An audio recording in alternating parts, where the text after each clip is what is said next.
একটা 107 গাড়ি এসে এমন ভাবে মেরেছে, একটা ভদ্রমহিলা মারা গেছে মাত্র।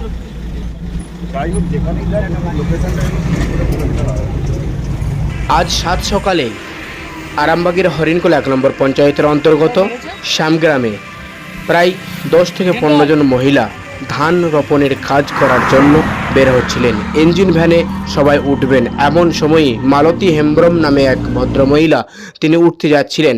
আচমকা হঠাৎই একটি 107 গাড়ি ব্রেক এবং নিয়ন্ত্রণ হারিয়ে সজোরে এসে ধাক্কা মারে এবং মালতী হেমব্রমের ওপর চেপে পড়ে।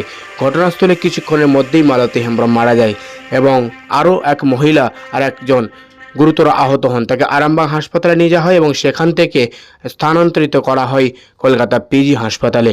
এবং ঘটনাস্থলে পরিদর্শন করতে আসেন আরামবাগ সাংগঠনিক জেলা তৃণমূল কংগ্রেসের সভাপতি রামেন্দু সিংহ রায়।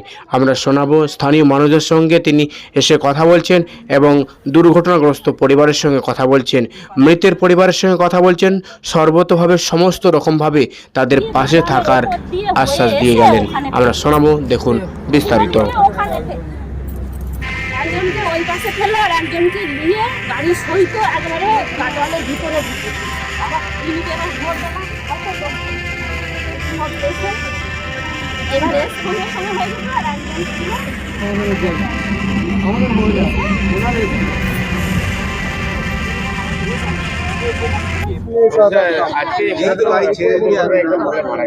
হ্যাঁ, একদম ভোরবেলা।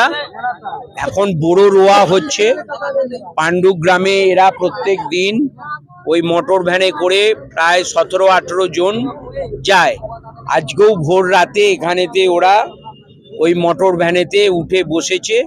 সেই সময় একটা 107 গাড়ি, সে জানি না সেটা এক্সপার্ট বলতে পারবে, একদম এদের মোটর ভ্যানের বাঁ দিকে চলে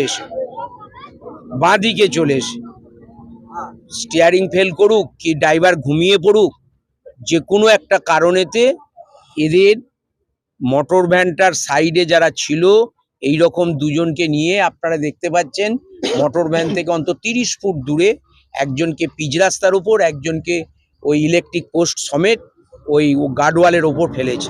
যে গার্ডওয়ালের ওপর ফেলেছিল সে দেনান্দার মারা যায়, আর যে পিচ রাস্তার ওপর পড়েছিল ক্যাম্পের পুলিশ এখানকার এরাই সব বাসিন্দারা আরামবাগ হসপিটালে ভর্তি করে, কিন্তু আরামবাগ হসপিটাল থেকে তাকে পিজিতে ট্রান্সফার করেছে। আমি এখনই যোগাযোগ করছি, তারা অন রোড আছে, যাতে তার সব রকম চিকিৎসা হয়, যাতে সে বাঁচে, তার জন্যে আমাদের হসপিটালের তরফ থেকে সব রকম করা হবে। আর যে মারা গেছে তার পরিবারের পাশে আমাদের সরকারি যা যা সহযোগিতা আছে প্রত্যেকটা আমরা গ্রাম পঞ্চায়েতের প্রধানকে বলে যাচ্ছি, এবং আমি বিডিও, এসডিও এবং এরপর এখান থেকে আমি ডিএম এর কাছে যাব, সেখানেতে যেও এই বিষয়টা তুলব। সব রকম সরকারিভাবে যে সহযোগিতাটা যাতে পায় সেটা। আর একটা এখানকার মানুষের দাবি, এরা দীর্ঘদিন ধরে এই রাস্তার ধারে পিডব্লিউডির জায়গায় বসবাস করছে। রাস্তা চওড়া হয়েছে, 4 লেন হয়েছে, এদিকে একটা গার্ডওয়ালও দিয়েছে, কিন্তু দোকান যাওয়া, বাজার ঘাট যাওয়া, কাজে বেরোনোর এই রোডের ওপরই ওদের উঠতে হয়। তাই দুর্ঘটনা এরকম ঘটছে।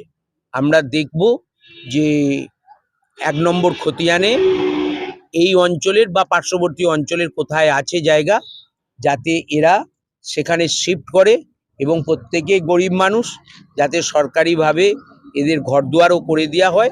এইটা ডিএম এর সাথেও আমি কথা বলবো, এবং 10 তারিখ থেকে আমাদের বিধানসভা শুরু হচ্ছে, মাননীয় মুখ্যমন্ত্রীর সাথেও আমি এটা কথা বলবো। সর্বতভাবে পাশে আছে অবশ্যই।